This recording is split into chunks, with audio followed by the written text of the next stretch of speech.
tout le monde, c'est Thomas de la chaîne True Wrestling Kingdom, j'espère que vous allez bien. Aujourd'hui on se retrouve pour la review du show The World on GCW, qui était le pay-per-view au Hammerstone Ballroom, qui a eu lieu donc le 23 janvier. Avant de commencer la vidéo, je souhaite remercier Scott. Euh, pour ceux qui ne savent pas qui est Scott, Scott est un photographe professionnel de catch, je veux dire, il photographie des, des shows de catch, que ce soit indépendant, AEW, JCW. Et vu que je n'ai pas fait de screen, je lui ai envoyé un message en lui demandant si je pouvais utiliser justement ces photos. Il m'a justement autorisé cela, et juste en échange, j'aurais juste à y mettre le lien de son Twitter et de son Instagram. Donc, thank you very much, Scott, for giving me the authorization to post your picture for my YouTube video. Donc, maintenant que les remerciements ont été faits, nous allons directement commencer par le vif du sujet. Nous avons donc commencé le show par une bataille royale où là, je vous avoue, il y a eu énormément du monde. Il y a eu d'un peu partout, je dirais. Il y a eu des représentants JCW, il y a eu de la AEW. Il y a vraiment eu beaucoup de monde. Donc là, j'ai pas tous les noms en tête et ni devant mes yeux. Mais sinon, pour parler de la Battle Royale en elle-même, c'était le bordel, hein, je veux dire. Ça arrive à droite et à gauche, je veux dire, vous clignez des yeux, vous ratiez 50 000 prises, enfin, ça s'enchaînait très très rapidement, c'était assez bordélique, mais ça va, j'ai quand même bien aimé la Battle Royale. Mention spéciale à Nate Webbs, que franchement, son entrée, comme à chaque fois, il a une standing ovation. Et également, mention spéciale à Ruckus et Lufisto, qui avaient été intronisés au Hall of Fame du Kachinji un jour avant, donc le 22, et qui ont fait quand même une très bonne performance lors de la Battle Royale, surtout Lufisto. Franchement, le match, non, comme je le dis, c'était assez bordélique, mais quand on s'y mettait dedans, c'était assez bien quand même. Du coup, victoire de Big Vane. Voilà, c'était une petite bataille royale, je veux dire, rien de bien spécial, donc j'ai pas grand chose à dire à ce sujet. C'était assez bordélique, mais assez divertissant à la fois. Nous continuons dans le kick-off avec un six-man scramble match où il y a eu une petite modification car en effet Jake Cargill n'était pas présent, donc il a été remplacé par Shane Mercer. Sinon les autres adversaires étaient Grim Reaper, Dante Leon, Nick Wayne, Ninja Mac et Alex Zane. Donc le match était ouf, vraiment j'ai beaucoup apprécié le match. Qu'est-ce que je pourrais dire d'autre? Shane Mercer et oui, Shane Mercer était l'homme du match pour moi. Je veux dire, il a fait une prestation juste époustouflante. Et comme je le dis, je le redis encore, c'est qu'une question de temps avant qu'il signe dans une grosse promotion, car ce gars, il peut tout faire. Le mec, il a un physique, mais vraiment de ouf. Il peut vous faire du high fly, du technique, du brawl, du hardcore. Il sait tout faire. Grim Reaver a également fait une très très belle prestation où vous pouvez voir sur les photos où il était tellement badass, il s'est mis à fumer une clope sur la troisième corde après à faire des dives avec une clope à la bouche. Donc franchement non, franchement les deux gars du match c'était Grim Reaver et Chen Mercer qui étaient juste excellents et j'ai surkiffé le match. Il n'y a pas eu de temps mort, c'était très bien rythmé. Du coup, victoire de Grim Reaver. Personnellement, je suis assez content. Ça faisait un petit moment qu'on l'avait pas vu. Et personnellement, j'adore ce catcheur. Donc, personnellement, j'étais soit pour lui, soit pour Shane Mercer. Donc, moi, ça me va. Mais en tout cas, très bon match pour le kick-off. Avant de passer aux choses sérieuses et rentrer dans le vif du sujet qui est la carte principale, nous avions eu la présence donc du président de la JCW et également de Crazy Kingston qui sont venus faire un speech où, disons, ils ont un peu parlé de la JCW, du show, etc. Mais ils ont surtout rendu hommage aux catcheurs de la JCW qui ne sont malheureusement plus là, comme par exemple, pour ne citer que Tracy Smothers, Danny Havoc, et j'en passe. Donc j'ai trouvé ce petit moment assez émotionnel. On voyait que le président de la GCW était assez ému déjà d'être dans cette prestigieuse salle qui est le Hammerster Ballroom, qui est quand même la salle mère de la ICW. Et on voyait bon, qu'il était aussi très émotif en parlant de ses anciens collègues et employés qui sont malheureusement décédés. Donc non, franchement, j'ai bien aimé ce petit speech justement pour remémorer les personnes qui ont marqué l'histoire de GCW mais qui ne sont malheureusement plus présents parmi nous. Je trouvais ce moment assez sympathique. Donc voilà. Là, on en a fini avec le kick-off. Nous allons directement passer dans la carte principale. Nous passons donc au premier match de la carte principale, qui était un Grab the Brass Ring Ladder Match. Et là, j'ai la durée. Donc du coup, c'était Alex Colon contre G-Raver, contre Jimmy Lloyd, contre Jordan Oliver, contre PCO, contre Tony Deppen, contre AJ Gray qui remplaçait donc Leo Rush dans un match qui a duré 16 minutes 47. Et ce match, vraiment, d'habitude, quand je vois des gars comme Jimmy Lloyd, G-Raver faire des dives ou pisser le sang ou autre, je me dis, bon, bah, c'est des gars de deathmatch, ils sont habitués et tout. Mais là, c'est la première fois qu'ils ont fait des spots où j'ai vraiment eu peur pour eux. T'as eu un spot à un moment donné où il y a G-Raver qui monte au sommet de l'échelle, mais on voyait que l'échelle tenait pas trop, il se met à tomber le dos la première sur une autre échelle en mode un peu Swanton Bomb. Après, il y a Jimmy Lloyd qui enchaîne en lui faisant un Razor's Edge par-dessus la troisième corde sur des chaises et des échelles. Là, je vous dis, Jimmy Lloyd et Jerry River ont clairement morflé lors du match. Mais sinon, pour parler des autres, ils ont tous brillé dans le match. Vraiment, il n'y a pas eu un catcheur qui a plus brillé que d'autres. Ils ont vraiment eu leur moment de gloire et ça c'est ce que j'aime bien dans les matchs à plusieurs chez JCW. Je veux dire, il y a personne de mis de côté. On les utilise bien, on les montre tous bien comme il faut. Et ça, c'est quelque chose vraiment que j'apprécie beaucoup.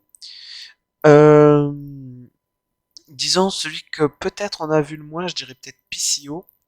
Il y a eu un bon petit face-off entre PCO et AJ Gray, que j'ai d'ailleurs beaucoup apprécié. Victoire de AJ Gray.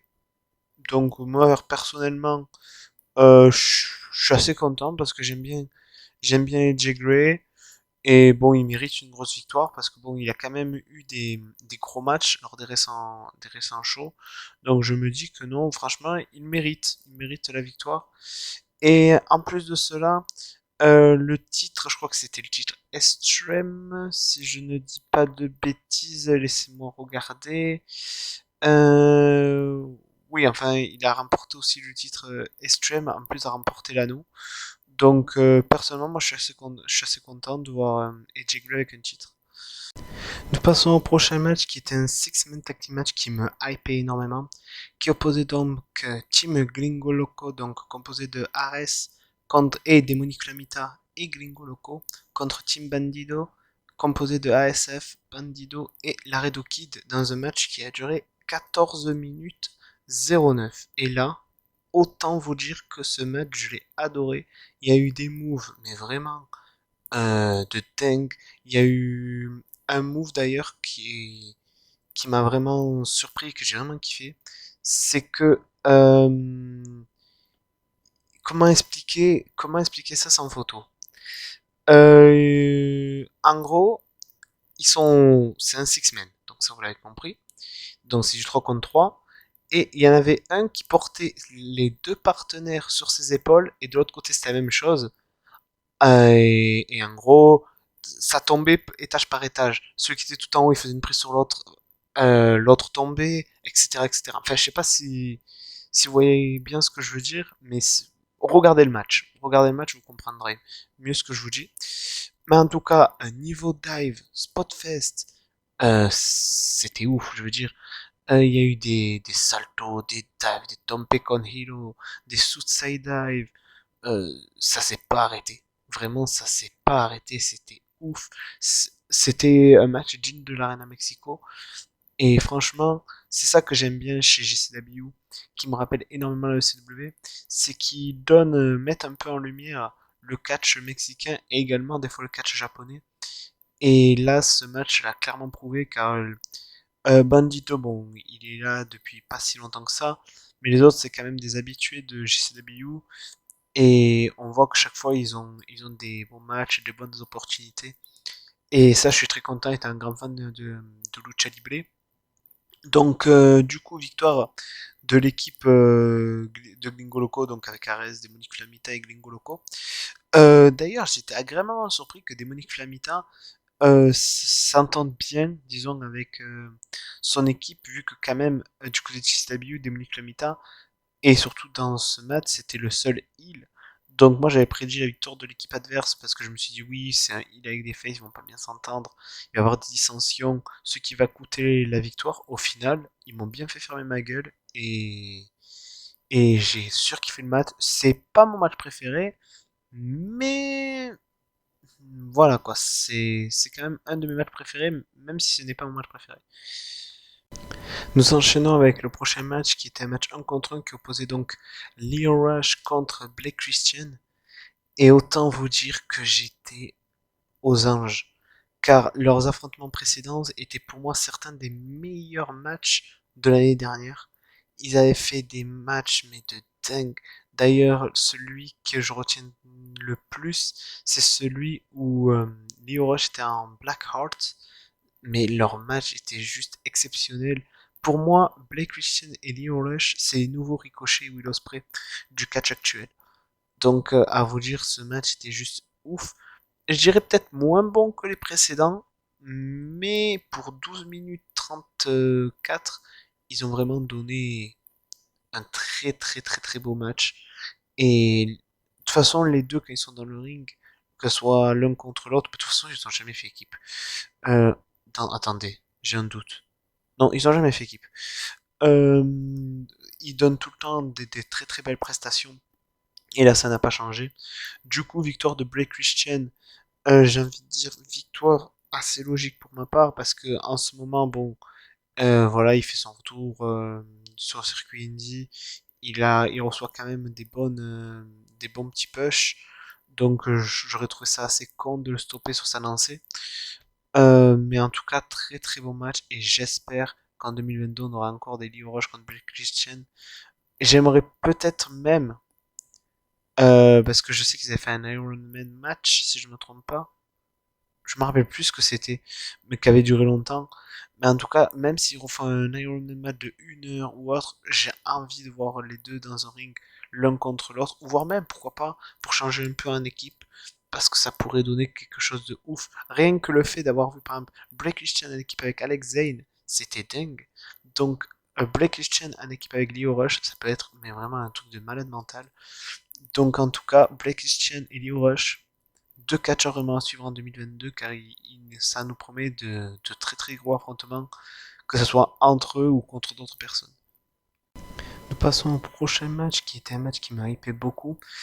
Juste avant, j'ai remarqué que les photos étaient un peu en désordre, donc je m'en excuse déjà d'avance. La prochaine fois, j'essaierai justement de faire des screens, au moins ça sera tout en ordre.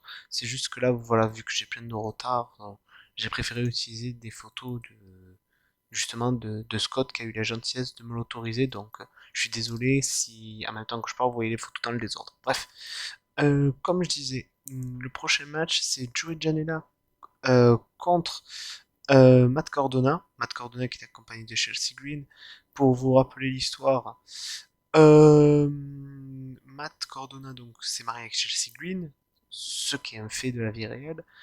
Et Joey Janela a envoyé un colis chez Matt Cardona où on voyait justement lui avec Chelsea Green près d'une piscine en train de siroter des cocktails, etc.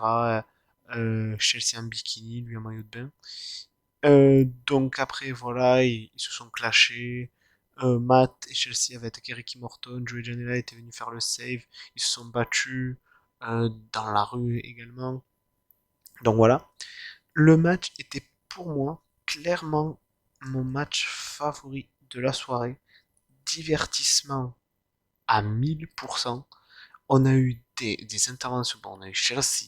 Du coup, pour Matt Cardona, on a eu Hornswoggle, on a eu euh, son manager, vous savez, celui qui manage aussi Jet Cargill, je m'en souviens plus le nom. On a eu Brian Myers qui a fait une superbe référence à Edge, où il est venu avec un long blouson en cuir et un casque de moto noir, un peu comme Edge avait fait un One Night Stand de 2006 où il avait fait un spear sur John Cena à travers une table, si je ne me souviens pas, si je me souviens bien, excusez-moi. Et pour Joey Janela, on a eu Marco Stunt qui est venu l'aider, on a eu Sam Starkhouse et on a eu également le WWE Hall of Famer X-Pac qui a fait d'ailleurs une prestation de ouf malgré les années qu'il n'est pas monté sur le ring, il a quand même vraiment toujours au niveau in-ring, il est excellent. Vraiment, on voyait qu'il était en forme, hein. Là, il n'y avait pas à débattre là-dessus. Le match était dingue. Euh, la storyline, elle est ouf. D'ailleurs, la storyline va continuer car au prochain show, pas celui qui aura lieu ce soir, d'ailleurs que je vous ferai la preview juste après, euh, celui qui aura lieu un peu plus tard, il y aura justement un Major Brothers, donc Matt Cardona et Brian Myers, aka Zack Ryder et Kurt Hawkins, contre X-Pac et Joey Janela. Donc cette rivalité, je l'adore. Pour moi actuellement, c'est la meilleure du côté de JCW, vraiment c'est ma favorite.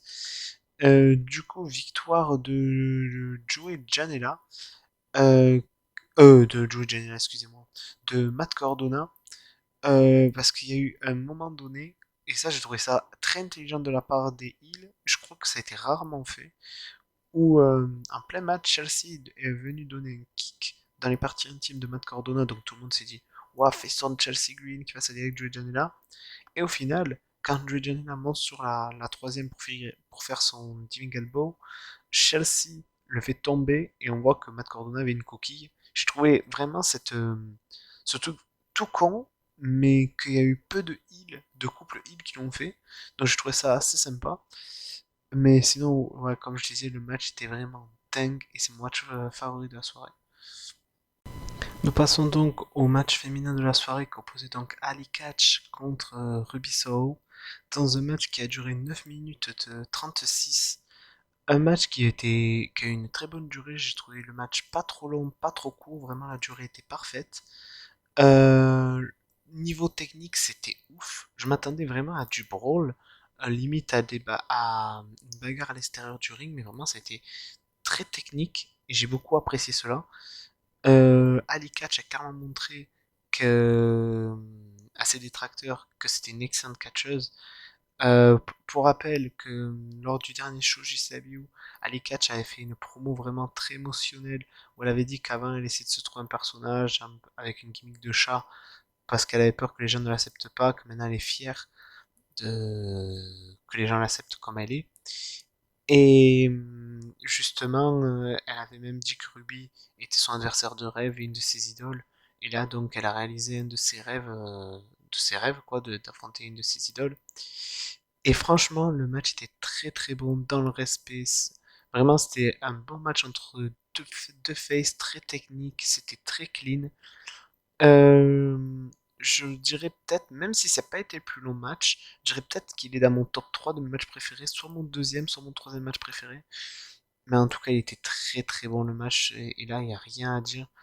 Ali Catch n'a pas à rougir de sa prestation parce qu'elle était vraiment excellente, même si c'est Ruby qui a gagné.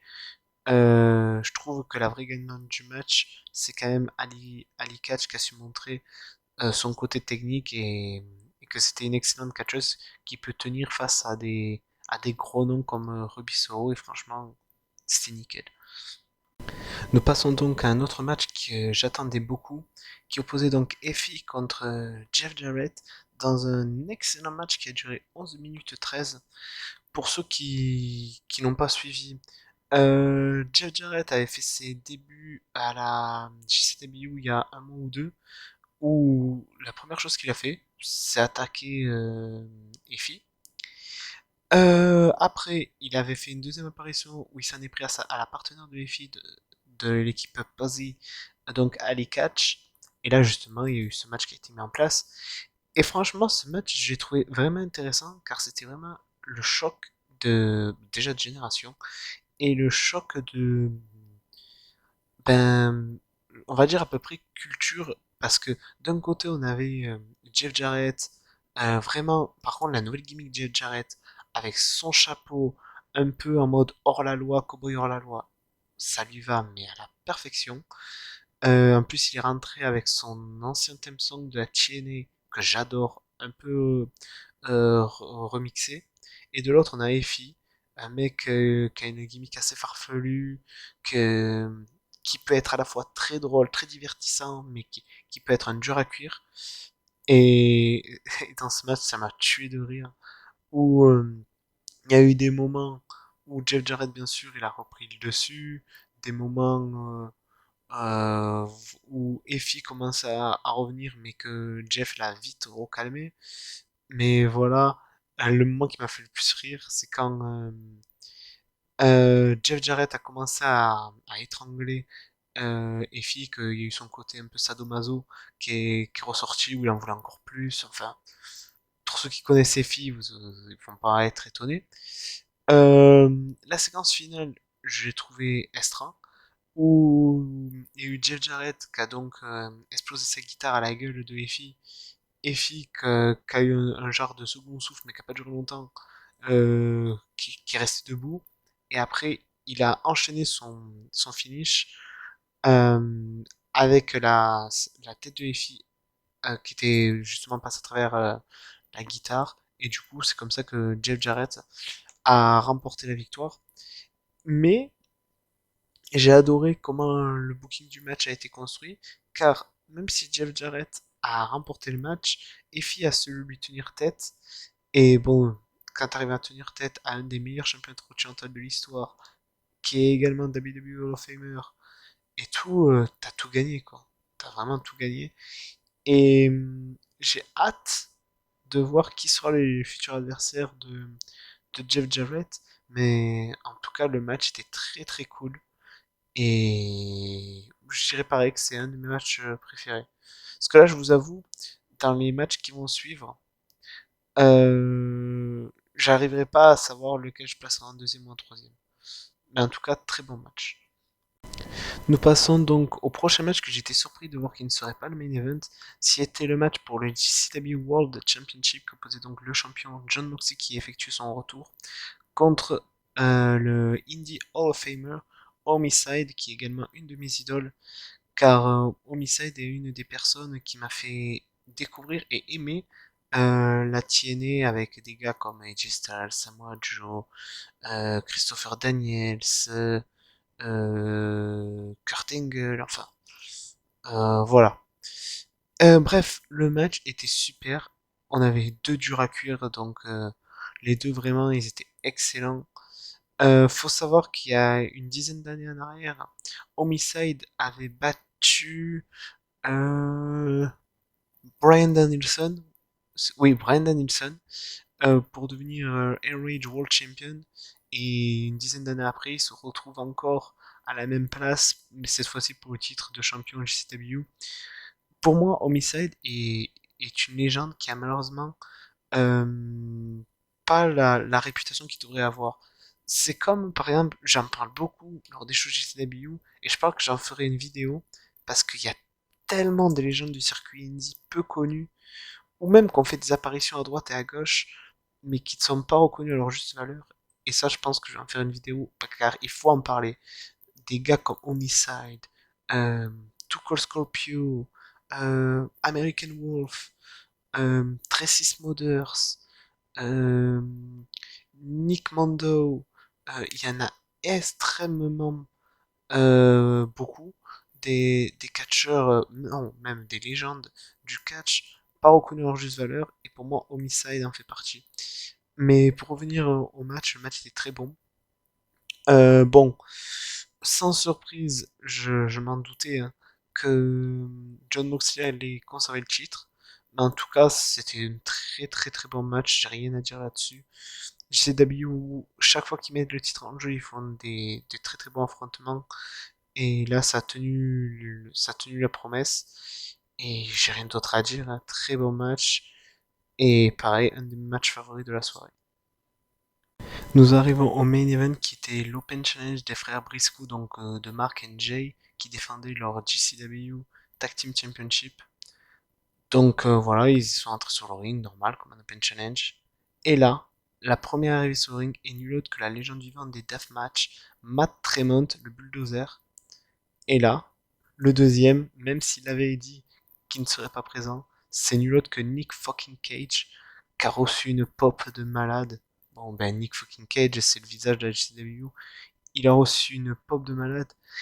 Surtout à Muscle Ballroom, l'entrée de Nick Cage m'a fait extrêmement penser à l'entrée du Sandman.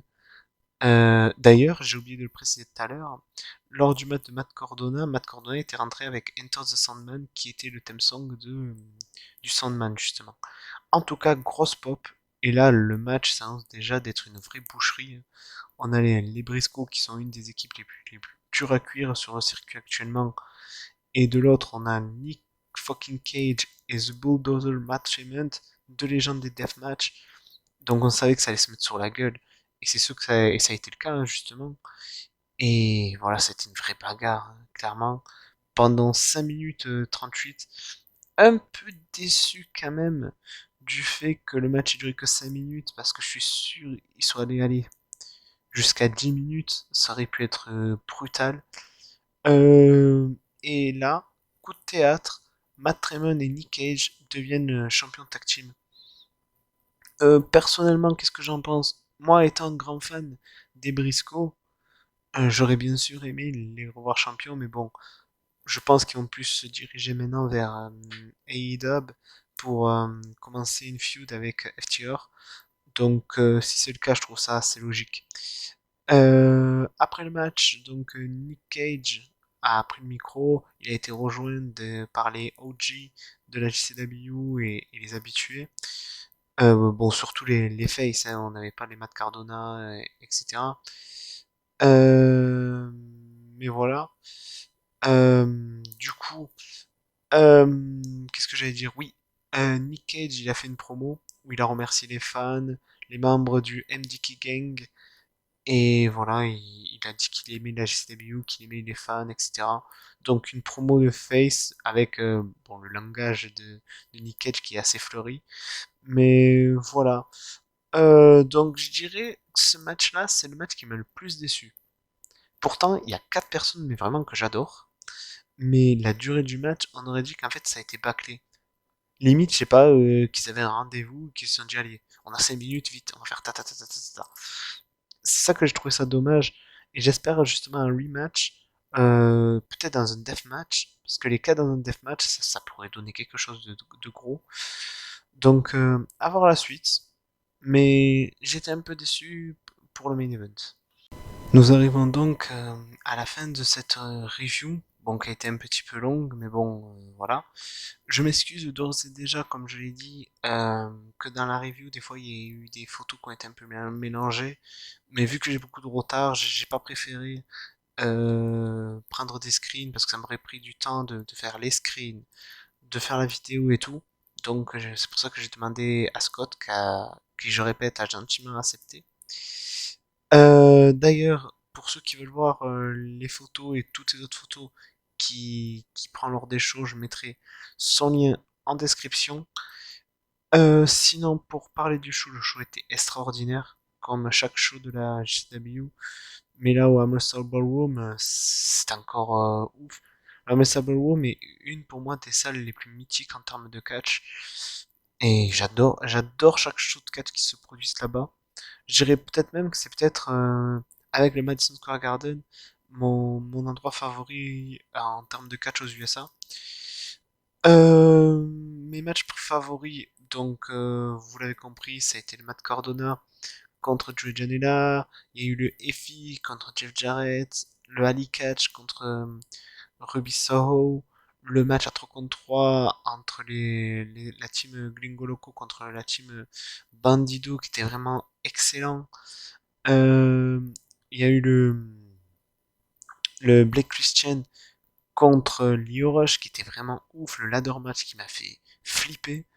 Vraiment, toute façon, je me répète chaque fois, hein, mais les shows JCW, il y a peut-être des fois dans le show un match qui me déçoit peut-être, mais je veux dire, dans la généralité, on passe tout le temps des bons moments.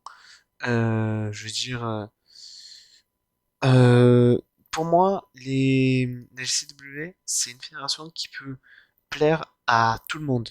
Du sens, les anciens vont, enfin les anciens. Quand je dis anciens, c'est les personnes qui ont connu l'époque WCW, ECW. Ben, les personnes qui ont connu cette époque, elles vont voir GCW, ils vont repenser à la ECW, donc ils vont kiffer. Les jeunes, pareil, ils vont voir bon, du hardcore, du high fly, du technique.